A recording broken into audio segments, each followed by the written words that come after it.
Bonsoir. Merci à Jacques, merci à la Fondation Bodmer. Je ne suis pas un conférencier, j'ai écrit un livre, je vais essayer quand même d'en parler un peu et je vais être obligé de lire au moins un ou deux passages de ce livre qui s'appelle « Quand vos nuits se morcellent ». Et la première chose que je vais faire, c'est me présenter, comme je me suis présenté à Ferdinand Hodler. Ensuite, j'essaierai de parler des différents personnages importants de la vie de Hodler et surtout de ce rapport qu'il a avec Valentine. C'est en fait la seule partie qui m'intéresse vraiment dans l'œuvre de Hodler. Je dirais aussi qu'il y a des biographes, il y a des spécialistes d'histoire de l'art. Je ne suis ni l'un ni l'autre et je me permets de temps en temps d'inventer une partie de la vie de Hodler, vu que pour le moment, elle n'est pas encore connue suffisamment. Permettez-moi, cher monsieur Hodler, de préciser à qui vous avez affaire dans cette lettre. Je dois me présenter. À plusieurs occasions, je me suis adressé à vous. La première fois, c'était il y a un quart de siècle, avec ce titre « À nous deux, Ferdinand ». Il y était question de vos amours avec Valentine. Comme c'était à 50 ans mon tout premier livre, je n'avais pas eu le courage de m'y raconter. Aujourd'hui encore, je ne suis pas sûr que ce que je vais vous dire de moi vous intéresse. Dans ce cas, vous sautez quelques pas et je vous retrouverai plus loin. C'était assez culotté de ma part de me hisser à votre hauteur en vous appelant par votre prénom. Mais ça m'a porté chance. Depuis lors, je publie des romans comme on écrit des lettres à un ami. Vous aussi ne pouviez pas vous empêcher de broyer chaque jour vos couleurs et vos humeurs. La deuxième fois que je vous ai adressé un courrier public, c'était en 1998, à la fin de la guerre, à Sarajevo.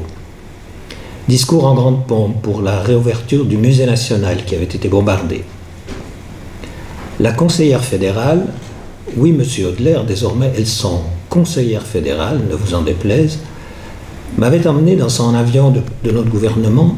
L'aéroport venait d'être rouvert, impact de balles partout. Il s'agissait de redonner courage à ceux que la guerre civile avait désespérés. Vos toiles, sauvées par miracle, étaient là, pour l'exprimer mieux que mes mots. J'avais dit qu'au déclenchement de la Première Guerre mondiale, vous aviez décidé de ne pas être un belligérant parce que vous peignez en une langue et parliez dans une autre. J'avais donné en exemple votre engagement dégagé. Comme vous avez peut-être mal entendu mon discours, dans les brouhahas de la diplomatie, permettez-moi de vous en citer l'exorde. Au début de la Première Guerre mondiale, Blaise Cendrars a choisi la France, Robert Walser plutôt l'Allemagne, Ramu le silence embarrassé. Seul Hodler mérite d'être imité. Après le bombardement de la cathédrale de Reims, après celui de la galerie de peinture de Dresde, où se trouvaient ses toiles, après celui du musée de Sarajevo, Hodler est de retour. Salut Ferdinand. Une troisième fois, et pour une raison beaucoup moins grandiloquente, j'ai eu l'occasion de m'adresser à vous. Plutôt que de vous utiliser pour accompagner mon regard sur nos paysages, où je crois toujours débusquer un coup de vos pinceaux, je voudrais vous conter cette anecdote pour que vous souriez au destin d'une certaine de vos œuvres. Ma mère m'avait souvent parlé de l'exposition de 1976 à Zurich, où le cycle de Valentine avait été si bien raconté. Quand elle a vu sur la couverture du premier livre de son fils, À nous deux Ferdinand, la reproduction de votre Valentine mourante, elle m'a fait un superbe cadeau. Comme elle peignait aussi, son beau-père lui avait donné un grand dessin de vous, représentant une femme nue de dos, 30 cm sur 50. Et c'est ce nu, qui ne pouvait être que Valentine, qu'elle m'offrait. Il s'agit sans doute d'une étude de splendeur linéaire, une huile qui se trouve à Saint-Gall. Le dessin est signé de vos initiales, on reconnaît l'abondante chevelure de votre maîtresse. Ma mère l'a décroché du mur de la chambre qui lui servait d'atelier. On était le 9 mars 1992, il y a donc plus d'un quart de siècle. J'étais alors amoureux d'une femme que vous auriez eu plaisir à peindre. Ce jour-là, pour une raison professionnelle, elle se trouvait à Bienne, où habitaient mes parents. Je sors de chez eux avec votre dessin encadré sous le bras pour venir la retrouver à la terrasse d'un café. Curieuse, elle me demande ce que je tiens là. Elle connaît, par mon livre, votre histoire avec Valentine. Elle s'estime digne de ce tableau et voudrait le mettre au mur chez elle. Dans un élan inconsidéré, je me déclare prêt à le lui prêter pour 10 ans. Comme c'est une affaire sérieuse, elle griffonne sur le champ un papier qui dit qu'elle me rendra Valentine dans 10 ans, et elle l'emporte. Ainsi Valentine, entre l'atelier de ma mère et la terrasse du café, n'a été mienne qu'à peine 20 minutes. Passe le temps et passent les amours, 10 ans plus tard, rien ne se passe. Valentine est chez mon ancienne amoureuse à Genève, j'y pense de temps en temps comme à une lettre d'amour oubliée qu'on aurait mauvaise grâce de réclamer. L'été dernier, à 97 ans, ma mère désormais aveugle décide de mettre fin à ses jours. Elle avertit ses enfants, ce sera pour mardi en 15 à 10h du matin. Ces 15 jours sont difficiles à passer. Pour moi, c'est comme un deuil anticipé. Et j'ai encore des choses à lui dire avant l'adieu définitif. Comme elle imagine sans doute déjà les moments de sa propre agonie, c'est elle qui me demande « Et Valentine, qu'est-elle devenue ?» Je ne lui manque à moitié. Elle est au mur, à Genève. J'oublie d'ajouter, mais pas chez moi. L'agonie dans le cas d'un suicide assisté est très brève et pourtant dans ces quelques secondes où la tête de ma mère s'affaisse sur l'oreiller, quand la bouche ouverte respire une dernière fois, croyez-moi, monsieur Audelaire, je revis, je revois en un instant toutes les étapes de l'agonie de Valentine à Vevey, jusqu'à l'apaisement. À quelque temps de là, je croise en ville mon ancienne amoureuse. Tout feu éteint de son côté comme du mien. Nous sommes désormais mariés, chacun pour moi. À ma femme, elle propose une réunion entre couples, chez elle. Le soir convenu, nous voici à sa table. Et qu'est-ce qui est au mur, seul sur toute une paroi, monsieur Audelaire, votre Valentine. La cuisine servie est excellente, le repas sympathique, c'est-à-dire loin de toute passion. Quant à moi, je reste fasciné par ce tableau qui, depuis 25 ans, avant le dessert, je me lève de table, décroche du mur. Elle, la maîtresse de maison, magnanime. « Tu le veux ?»« Oui. » Elle va chercher un grand sac de papier. Trop petit, mais ça fera l'affaire. Je prends Valentine sous le bras. On est rentré avec le tram. Voilà, monsieur Audelaire, vous savez tout de moi, tandis que je vous écris, mes doigts sont sur le clavier, mes yeux sur Valentine, nous allons pouvoir reparler de vous. Alors, je vous avais dit que j'allais présenter les personnages qui gravitent autour de Valentine. Valentine est née en 1873, donc elle a exactement 20 ans de moins que Audelaire. Elle s'appelle Valentine Godet-Darel, c'est une Parisienne. Elle est divorcée d'un mari joueur, semble-t-il, à la Sorbonne. Ça me semble que c'est un divorce difficile. Et elle va venir à Genève avec sa mère. Et elle est donc une exilée.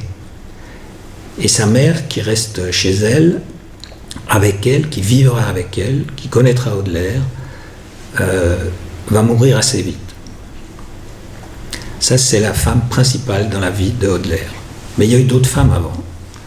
Il y a eu, on l'a vu tout en bas, on l'a vu en bas dans l'exposition, bien montré, Augustine Dupin. Augustine Dupin qui est montrée par Audelaire dans un tableau fameux où elle tient les rames d'une barque et le titre c'est « La femme courageuse ». C'est elle qui donne à Audelaire son premier fils, Hector, qui va mourir 2 ans après Audelaire, donc qui naît en 1887. Cette femme, Augustine Dupin, sait que Audelaire n'est pas pour lui, et pas pour elle.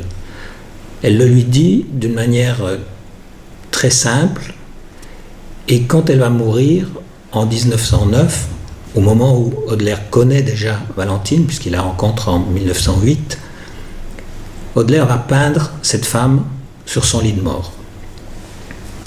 Les autres femmes dont il s'est servi comme modèle surtout, c'est d'abord Bertha Stucki, qu'il a rencontrée en 1889, qui avait 22 ans, et qu'il a épousée, alors qu'il était encore avec Valentine, avec Augustine, qu'il a épousée, le mariage a tenu 2 ans. 10 ans plus tard, elle a rencontré Berthe Jacques. Berthe Jacques, qui est né en 1875.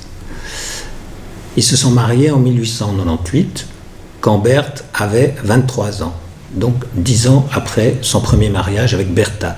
Ce qui fait d'ailleurs, je le dis juste en passant, que beaucoup d'auteurs se trompent dans l'histoire de Audelaire, parce qu'ils confondent ces deux femmes, cette Bertha et cette Berthe. Avant d'être amoureux de Berthe et de l'épouser, Audelaire a très longtemps hésité entre deux sœurs, les deux sœurs Jacques, qui étaient, Berthe étant l'aînée, a finalement emporté le mariage, mais j'ai découvert il y a quelques jours qu'en fait Audelaire a peint en 1917 son premier amour avec la sœur de Berthe. Donc ça veut dire elle est morte une année avant lui, 2 ans après Valentine. Bon, ça c'est Augustine, Bertha, Berthe et Valentine. Alors sur Audelaire, ce que je sais et ce que je trouve important pour comprendre ce qui va se passer quand il rencontrera Valentine. On l'a dit, Audelaire est dans une famille où il y a 4 garçons et une fille. Le père de cette première famille meurt à La Chaux-de-Fonds, il est enterré à La Chaux-de-Fonds, quand Audelaire a 5 ans. Sa mère épouse un autre homme qui habite du côté de Tourne, qui n'est pas riche non plus. Le père était menuisier, le premier père était menuisier, qui de son côté est déjà veuf et a, au lieu d'avoir 4 garçons et une fille, lui il a une fille et 4 garçons. Et la mère va faire avec lui 3 enfants. Ils sont donc 13 enfants. Aucun de ces enfants ne va survivre au-delà de 20 ans, sauf Audelaire, Ferdinand. La mère va mourir quand Audelaire a 14 ans. C'est Audelaire qui va, Ferdinand, donc, qui va découvrir sa mère qui s'effondre dans un champ alors qu'elle est en train de planter des patates à l'extérieur de la ville de Tourne, et ramèneront la mère sur une charrette, tous les enfants qui étaient en train de planter les patates. Il reste le beau-père. Le beau-père, face à ces enfants qui restent, il y en a déjà quelques-uns qui sont morts, décide qu'il n'a pas la force de garder les enfants, mais qu'il va aller faire fortune aux États-Unis et que quand il sera assez riche, il fera venir tous ses enfants. Il part et 2 ans après, on annonce sa mort. Donc Audelaire a 16 ans quand le père part. Non, il a 14 ans quand le père part et il a 16 ans quand le père meurt. Et il doit s'occuper des enfants qui restent. À 20 ans, donc une partie des enfants vont être placés dans les familles et ils vont mourir tous avant d'avoir 20 ans. Audelaire part pour Genève, où il rencontre, on l'a dit tout à l'heure, on l'a vu, les documents, d'une part Barthélemy Mène, qui est un peintre, mais il rencontre aussi quelqu'un d'autre dont on parle peut-être pas assez, qui est Carl Vogt. Il faut dire qu'à l'époque, il y avait quelque chose de très important pour les jeunes Suisses. C'était ce qui s'était passé comme révolution en Allemagne et les réfugiés allemands qui venaient habiter en Suisse. Et Carl Vogt vient une première fois en Suisse se réfugier après 1948, et puis il vient une deuxième fois à Genève, et c'est un personnage assez étonnant, c'est-à-dire qu'il est l'ami de Karl Marx, il est l'ami de Bakounine, et il va finir à Genève comme conseiller national, premier recteur de l'université et membre du Parti radical. Mais quand il rencontre Audelaire et quand il a cette incroyable aura que toute la jeunesse vient voir, il donne des cours sur 2 choses. Il est professeur de deux matières. Une, c'est l'anatomie, et l'autre, c'est la géologie. Je ne sais pas comment on a fait pour donner à un professeur d'université à la fois ces 2 spécialités. Et dans les cours d'anatomie, évidemment, c'est Audelaire qui va venir. Il dit lui-même que c'est là qu'il a appris à peindre et qu'il a pu peindre ce qu'il appelait la machine au repos, c'est-à-dire la machine morte, des cadavres qu'on disséquait, et qu'il a appris à peindre de cette manière-là. Alors je passe sur l'histoire d'Audelaire parce qu'elle peut être lue partout, il y a des documents, etc. Et c'est pas vraiment ce qui m'intéresse. Ce qui m'intéresse, c'est comment à un certain moment, Audelaire qui était très pauvre. Quand il est arrivé à Genève, il raconte, je ne sais pas si c'est vrai, mais il raconte qu'il allait dans la grande rue et il ramassait le pain qui sortait des restaurants, et puis il allait le tremper dans la fontaine pour avoir quelque chose à manger pour la journée. Enfin, même si l'anecdote est peut-être un peu forcée, c'est le genre de truc de success story qu'on raconte après coup, de toute façon, c'était un personnage qui était vraiment dans la pauvreté. Et donc, il était en même temps très malin. C'est-à-dire qu'il était capable, comme il était un bon peintre, qu'il avait appris à peindre, quand il y avait des concours, il savait qui y avait dans le jury, et puis il faisait du Calame, si c'était pour Calame, il faisait du Barthélemy Mène, si c'était pour Barthélemy Mène, etc. Et en général, il gagnait tous les concours. Et c'est comme ça qu'il gagnait sa vie. Et le dernier concours qu'il avait gagné, c'était un concours dans lequel il montrait une énorme toile qui a 3 mètres de long, 1,60 m de haut, et qui représente des couples endormis. Et alors, comme il faisait toujours, il avait peint sa maîtresse, sa femme, des couples ensemble, etc. Et les Genevois ont bien sûr reconnu de qui il s'agissait, en disant, voilà, il peint et sa femme et sa maîtresse sur la même toile, c'est quand même assez scandaleux. Et Turrettini, qui était le maire de Genève et qui était dans la commission à ce moment-là, avait pas repéré de qui il s'agissait. Donc il avait été d'accord de donner le prix. Et puis ses collègues du conseil administratif lui ont dit, mais enfin, tu vois quel genre de toile tu as donné le prix. Et donc on a enlevé le prix pour ce grand tableau qui s'appelait La Nuit. Hodler a fait quelque chose qu'il a copié à Courbet. C'était très simple. Vous ne voulez pas me donner le prix, alors cette toile, ça veut dire qu'il y a quelque chose de très spécial, je vais vous la montrer. Et donc il organise dans ce qu'on appelait à l'époque la boîte à claques, c'est-à-dire le bâtiment électoral. Il loue une salle, et dans cette salle, il expose une seule toile, La Nuit. Et pour entrer et voir cette toile, il fallait payer 1 franc. 1 franc à l'époque, ça faisait quand même peut-être 10 francs d'aujourd'hui. Donc pour une toile, c'était quand même pas mal. Et alors, tout le monde se précipitait pour voir cette toile qui a été interdite. Il y a 1400 entrées, ça lui fait 1400 francs. Il roule la toile, il se paye un billet pour Paris, et il va à Paris et il dit aux Parisiens, voyez ce que les Genevois ne veulent pas voir. Et il a un grand succès, évidemment, salon d'automne, etc. Et c'est à partir de là que Hodler roublard, si vous voulez, retourne sa pauvreté et retourne sa science, son art, pour faire carrière. Et il est très adroit dans la manière d'organiser sa carrière. Il sera ensuite à la sécession de Vienne en 1904, et ça c'est un moment de gloire incroyable, puisqu'il a toute une salle rien que pour lui, et il vend 9 toiles, et il sort de là en disant « j'ai gagné 3 millions ». Et 3 millions à l'époque, c'est 30 millions aujourd'hui, en une seule exposition, en vendant 9 toiles. Donc Hodler est un homme riche. Quand il rentre à Genève, grâce à ça, il s'achètera un logement, un très bel appartement qui était en train d'être construit au 28 quai du Mont-Blanc. Et maintenant, j'en arrive à la rencontre entre Valentine et Hodler. J'ai dit qui était Valentine, une Parisienne très intelligente, très belle aussi, qui a 20 ans de moins que lui. Je dirais en parenthèse qu'elle n'est pas plus jeune que sa femme. La femme d'Hodler était encore plus jeune. Ça faisait 10 ans qu'il était marié avec Berthe. Berthe, contrairement à ce qu'on raconte, pour moi est un personnage absolument odieux.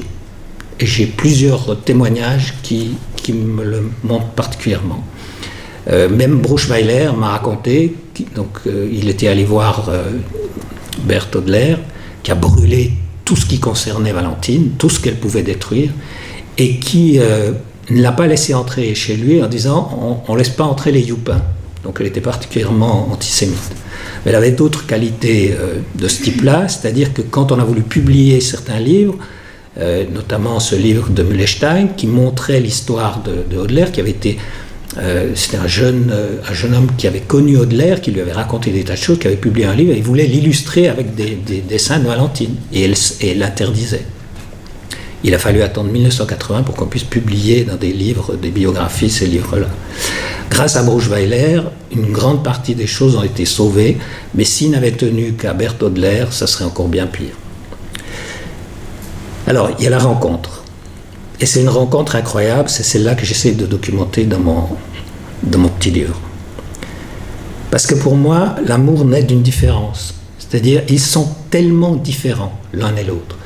Baudelaire, c'est un Bernois taiseux. On dit qu'il n'arrivait jamais au bout d'une phrase, tellement il avait de la peine à s'exprimer. Pas seulement parce qu'il savait peut-être pas très très bien le français, qu'il avait un horrible accent suisse-allemand, mais même en suisse-allemand, il avait beaucoup de peine. Et ses mécènes ensuite, enfin ceux qui vont lui acheter des toiles, les Duby et autres, quand ils allaient le voir, ils disaient qu'ils avaient extrêmement de peine, il y a des témoignages, de comprendre ce qu'il voulait dire.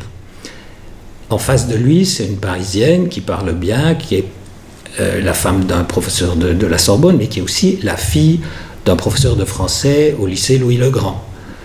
Elle vient avec sa mère, les premières toiles montrent une femme gaie, une femme belle, et évidemment, pas du tout dans le genre des modèles ou des femmes qu'il a épousées, ou d'Augustine, qu'il a connues jusque-là. Donc pour lui, c'est quelque chose de à la fois incroyable, puisqu'elle est belle et intelligente, mais aussi parce qu'elle amène une grande partie de l'histoire de l'art, de ce qui est en train de se passer à Paris. C'est-à-dire qu'elle sait, elle connaît les cercles de peintres, et elle peut dire à Baudelaire, voilà, tu es en train de peindre comme Pissarro, tu es en train de peindre comme quoi.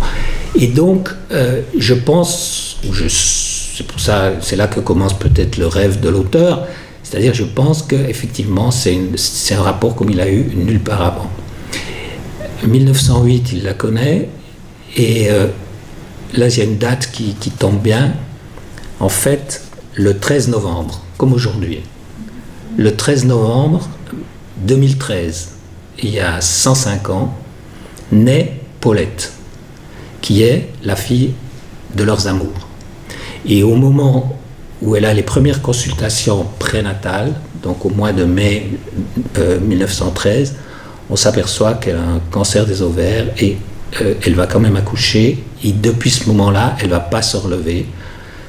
Elle va faire plusieurs cures, notamment du côté de Thun, où Baudelaire lui montrera encore les paysages qu'il a peints, que ce sont les paysages de son enfance, du côté de Lausanne et Vevey, et finalement, il y a cette incroyable chose, c'est-à-dire que cette chose unique dans l'histoire de l'art, qui est le fait qu'un homme peintre va suivre jour après jour le déclin de cette femme, et ça se terminera le 25 janvier 1915. Donc entre le 13 novembre, la naissance, et puis la naissance de l'enfant, et le 25 janvier 1915, la mort de Valentine, il y a plus de 250 dessins et à peu près 70 toiles qu'on connaisse encore. Il y en avait peut-être beaucoup plus. Madame Baudelaire est passée par là. Pour moi, ce qu'il y a d'incroyable, c'est que dans cette période, qu'il y a quelque chose que pour un auteur qui admire un peintre, il y a une question qui a été posée souvent et qui est banale d'une certaine manière, c'est d'où viennent les enfants, où s'en vont les mourants. Et en fait, d'où viennent les enfants? C'est l'enfant de l'amour de Paulette, et puis la mort de Valentine. Et donc entre ces deux moments, il y a toute la vie de la peinture, mais il y a aussi des événements historiques importants, parce que c'est le moment du début de la guerre. Et ça veut dire c'est le moment aussi où Baudelaire va avoir le courage de prendre position. Parce qu'on a vu tout à l'heure en bas, Jacques l'a bien montré, qu'est-ce qui se passe à ce moment-là. Baudelaire a une incroyable clientèle, si j'ose dire, du côté allemand. Il n'a personne du côté français. Et il va prendre parti en fonction de ce qu'il pense. C'est-à-dire, il ne faut pas bombarder une cathédrale et détruire un bâtiment culturel. C'est comme ça qu'il le voit. Et il dit lui-même, si c'était les Français qui l'avaient fait, qui avaient bombardé une cathédrale allemande, j'aurais fait la même protestation. Et ça va lui coûter très cher, puisqu'à ce moment-là, tous ses amis, alors que les clients, le Kaiser et autres, le laissent tomber, c'est une chose. C'est-à-dire, c'est assez normal que, puisque maintenant il a l'air d'être du côté français, une toile qu'il a fait pour l'université de Hanovre ou pour une mairie, etc., soit recouverte ou badigeonnée, c'est pas sympathique, ça. Mais ce qui est beaucoup plus grave, c'est que tous ses amis, et notamment Liebermann, qui était un des grands de Berlin, vont le laisser tomber. D'ailleurs, ils finissent mal parce que c'est eux qui ensuite, quand arrivera le nazisme, seront les premiers à finir dans les chambres à gaz. Ce qui veut dire que Hodler se met dans une situation très très inconfortable pendant cette période où en plus il fait ses tableaux. Et pour moi, ce que j'essaie de comprendre, c'est qu'est-ce qui l'a poussé à être de cette manière-là, à se comporter de cette manière. Je n'ai pas de réponse. En revanche, c'est une chose tellement incroyable dans l'histoire de l'art, cette exposition qu'a organisée Bruchweiler en 1976, que depuis que j'ai écrit ce petit livre, j'ai eu plusieurs personnes qui m'ont écrit, et je voudrais donner, grâce à ces lettres que j'ai reçues, 3 éclairages différents sur la postérité de cet acte incroyable, quelqu'un qui peint la mort de sa bien-aimée. Alors la première histoire, en 2 mots, je vous la raconte, je l'ai découverte. Il y a une auteure qui s'appelle Erika Pedretti, qui est une auteure qui a aujourd'hui 88 ans. Elle est allée voir l'exposition en 1976. En 1980, elle a été atteinte d'un cancer. Son mari est un peintre, Gian Pedretti, qui est un ami de la famille Giacometti. Max Frisch discute avec elle et lui dit « Mais comment vous faites comment tu penses t'en sortir ?» Alors, elle lui raconte sa situation et puis elle la compare très fortement à la situation qu'il y avait entre Hodler et Valentine. Parce qu'effectivement, son mari s'est mis à la dessiner. Alors, Frisch lui propose de faire un livre sur cette ambiguïté et sur ce rappel de l'histoire de Hodler et de Valentine. Et ça va donner un très beau livre qui a même été traduit en français. Je vais vous lire la 4e de couverture, comme ça vous verrez bien à quoi ça se rapporte. Alors je dis juste que ce très beau texte a eu le prix Bachmann en 1984, et le prix Bachmann ou c'était en tout cas à cette époque-là, au moins aussi important que le Goncourt. C'était presque un Nobel en Allemagne dans les années 80. Donc c'est pas un livre qui n'aurait pas été reconnu. Alors la 4e de couverture, un peintre, Franz, Valérie, 20 ans de moins, son amante et son modèle. Et puis la maladie qui s'insinue dans le corps de Valérie, ce cancer dont Franz fixe la progression jour après jour sur la toile. D'une histoire d'amour devenue un combat muet, Erika Pedretti a fait l'équivalent moderne au féminin du mourir de Schnitzer. Alors je vous lis juste la fin, ça vous montrera que si vous voulez, je suis en tout cas pas le seul auteur à avoir été touché par cette incroyable histoire. Donc elle a transposé l'histoire, elle s'appelle Valérie, elle ne s'appelle pas Valentine, et c'est elle qui raconte l'histoire. Donc c'est pas dans l'autre sens, il y a bien un peintre, mais c'est elle qui regarde l'histoire.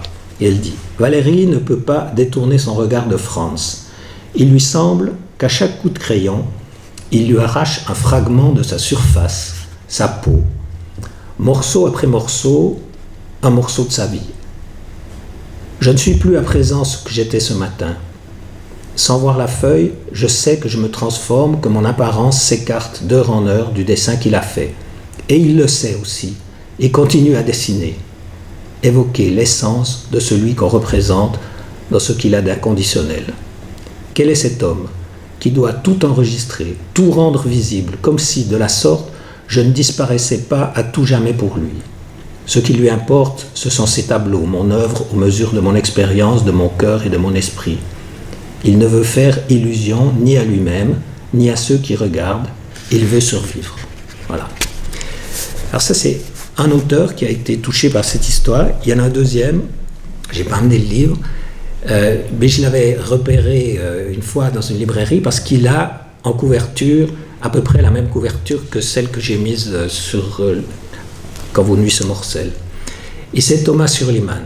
Alors Thomas Surliman est un auteur qui est par ailleurs fils d'un ancien président de la Confédération, mais qui vit à Berlin et qui avait une histoire qu'il n'a jamais voulu vraiment raconter, qui est la mort de son frère aîné dans une longue douleur de cancer qui a duré plusieurs années et à laquelle lui a assisté.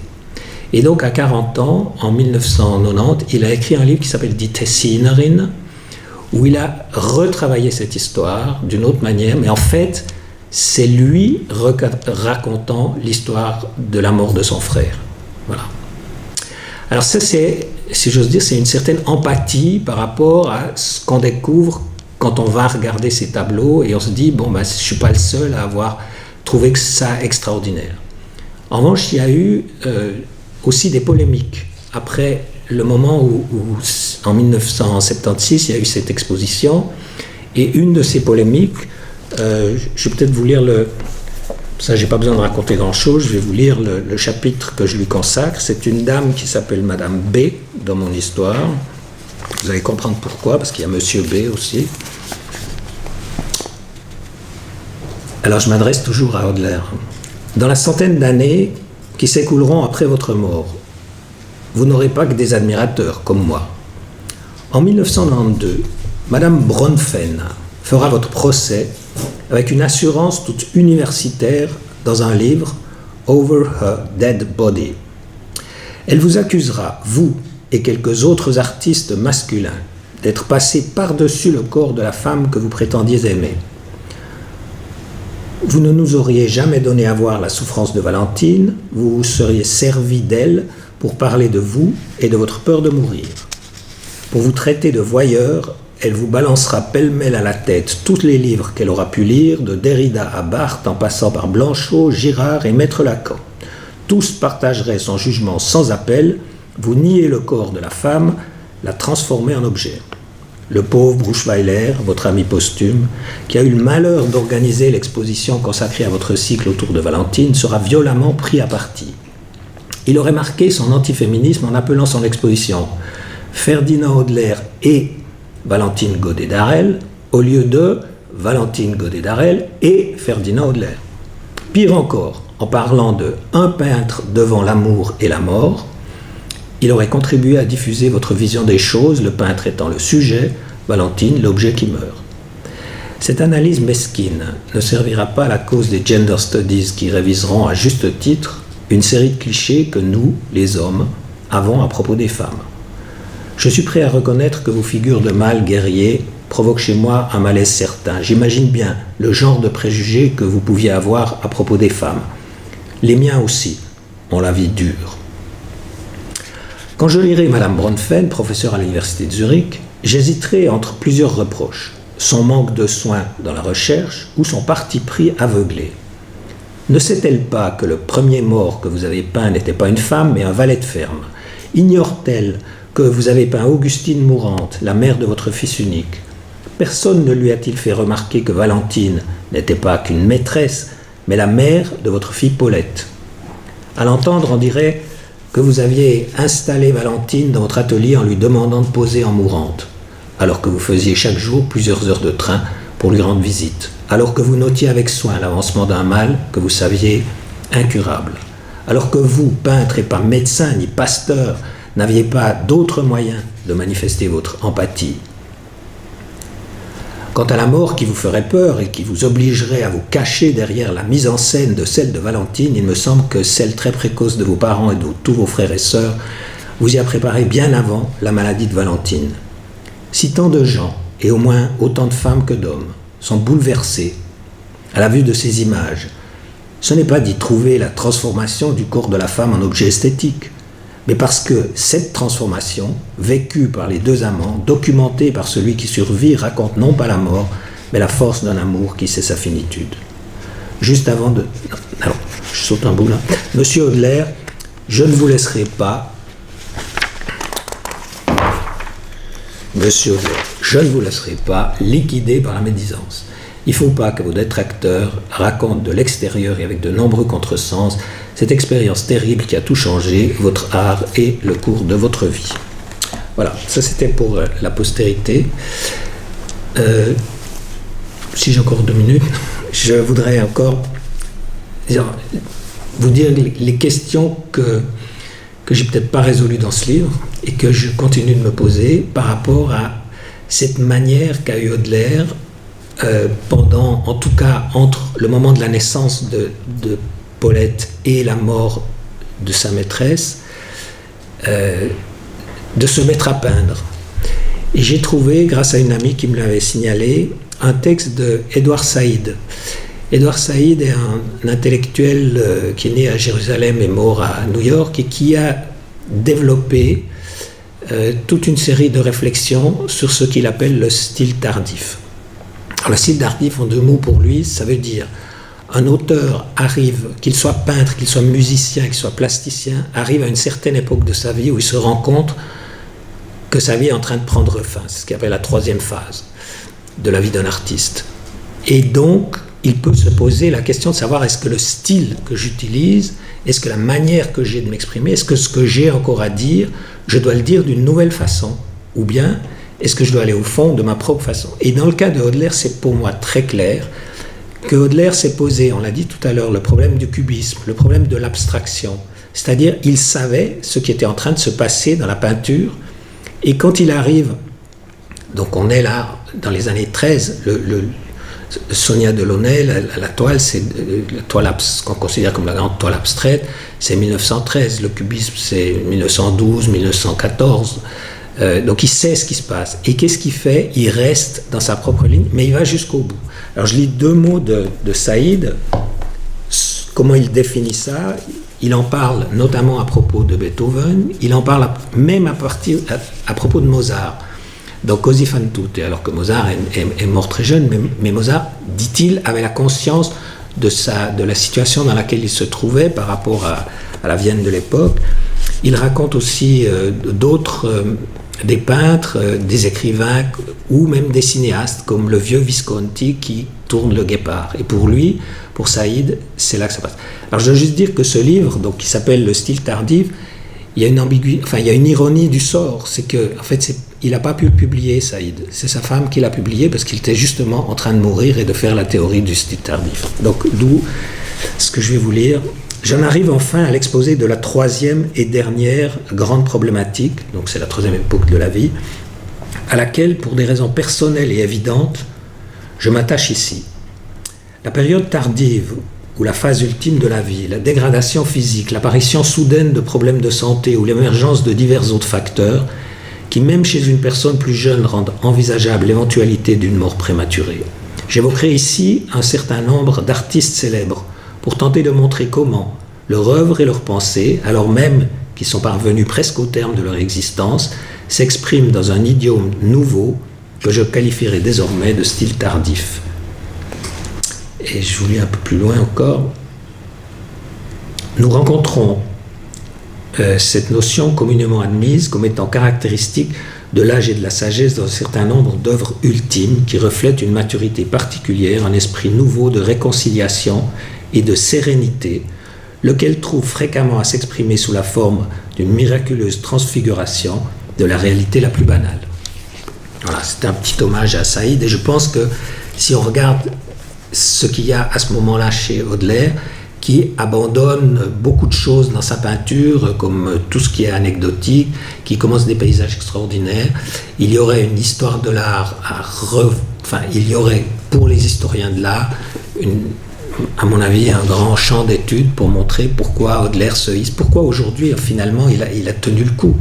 Pourquoi aujourd'hui, quand on regarde des toiles de Hodler, des autoportraits de 1917, on ne se dit pas, tiens, c'est vachement dépassé, etc. Il fallait qu'il passe au cubisme, etc.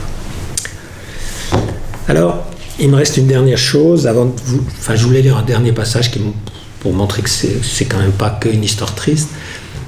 Mais je voudrais juste te dire, parce qu'on m'a souvent posé la question, oui, mais Hodler, quand il est mort lui-même, qu'est-ce qui s'est passé? C'est-à-dire, est-ce que la force qu'il a eue face à cette femme de la peindre jour après jour, est-ce que par rapport à sa propre mort, il a eu ce courage-là? Et alors, j'en avais discuté avec Burgweiler, et je m'étais étonné d'une chose. Et là, je vais faire une toute petite nuance par rapport à ce que Jacques a dit tout à l'heure. Vous avez la chance ici, si vous descendez encore une fois voir ces belles choses, de voir que les images, les photographies qu'on voit de Hodler sont datées du 18 mai 1918. Et Hodler a l'air d'un homme tout ce qu'il y a de plus heureux comme grand-père. Or, c'est le jour avant sa mort. Donc Audelaire a été jusqu'à la fin quelqu'un qui a, en tout cas socialement, s'est montré très ouvert. Donc on le voit dans une calèche, notamment, il y a d'autres photos, c'est Mme Duby-Muller qui les a fait. Donc il y a Audelaire dans une calèche, il y a Audelaire avec Pauline, il y a Paulette, qui va d'ailleurs appeler ensuite Titine pour rappeler Valentine. Voilà. Et puis, il meurt le lendemain matin, le jour de Pentecôte, 19 mai. Alors, qu'est-ce qui s'est passé? Moi, je disais, peut-être qu'il a plus envie de vivre. Bourgeois me disait, c'est pas possible, c'est pas possible. Alors, j'ai été lire les différents journaux et voilà ce que j'ai trouvé. Et j'avais écrit ça, d'ailleurs, en réaction à Bourgeois-Hilaire, de cette manière, dans ce tout premier livre que j'avais écrit qui s'appelait « À nous deux, Ferdinand ». Alors, donc, il meurt le dimanche de Pentecôte, 19 mai 1918, et évidemment, le lendemain, ça va être dans les journaux. Dans le journal de Genève du lendemain, Madame Audelaire et sa fille Paulette, c'est ce qu'on a vu tout à l'heure, annoncent ses obsèques. Or, Paulette n'est pas la fille de Madame Audelaire, mais de Valentine, et ce n'est qu'en 1920 qu'elle sera adoptée.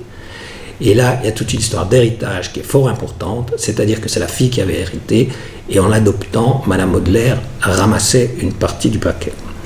Sur les circonstances de sa mort, les journaux locaux sont contradictoires.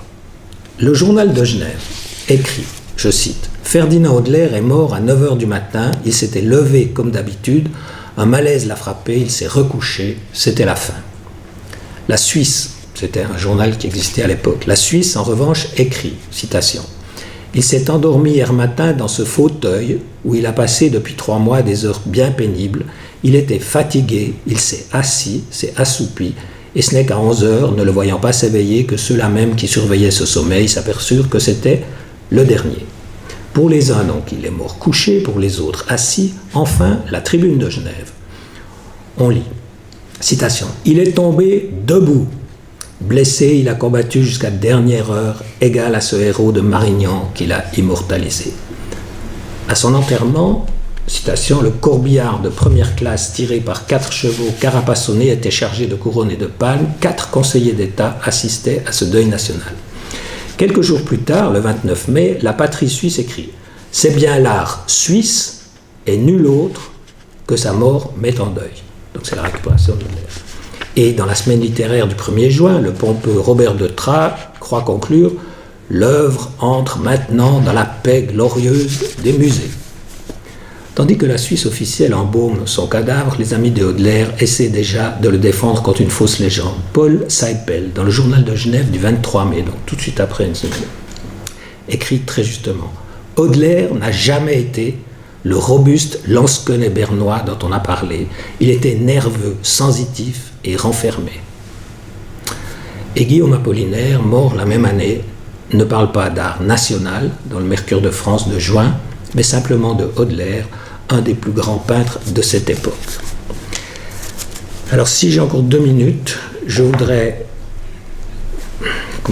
montrer qu'on a le droit d'inventer quand on écrit une histoire dont on ne sait pas tout.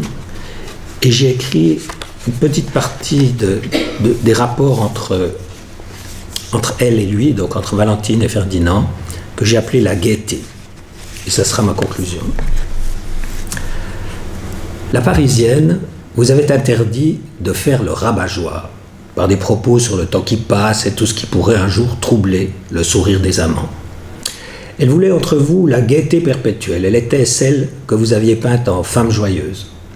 Quand vos têtes se rapprochaient sur l'oreiller, elle plongeait ses yeux au fond des vôtres et les commissures de ses lèvres s'étiraient, remontaient avec tant de bonheur que vous ne pouviez qu'imiter ce large sourire de gaieté. Puis, vos bouches se trouvaient. Vous ne la retrouviez pas assez souvent, occupée par votre travail d'atelier, les commandes, vos obligations sociales auprès de Madame Audelaire. Valentine aussi avait ses horaires, l'enseignement du dessin, des voyages à Paris pour régler ses affaires. J'ignore si vous aimiez ces séparations. Vous aviez fini par vous en faire une raison. Vos agendas étaient fixés par d'autres. Il vous fallait prendre des vrais rendez-vous. Même quand Valentine posait pour vous, il lui arrivait de se dérober. Pourtant, après 2 heures où vous aviez scruté son corps nu, vous brûliez de passer dans l'alcôve de votre atelier, comme faisaient vos collègues avec leurs modèles. Valentine, elle, se rhabillait fièrement. « Si tu me veux, ce sera chez moi, rue Chaponnière. Je te reçois volontiers. » Mais ce soir-là, vous étiez retenu par une séance de la Société des peintres que vous présidiez.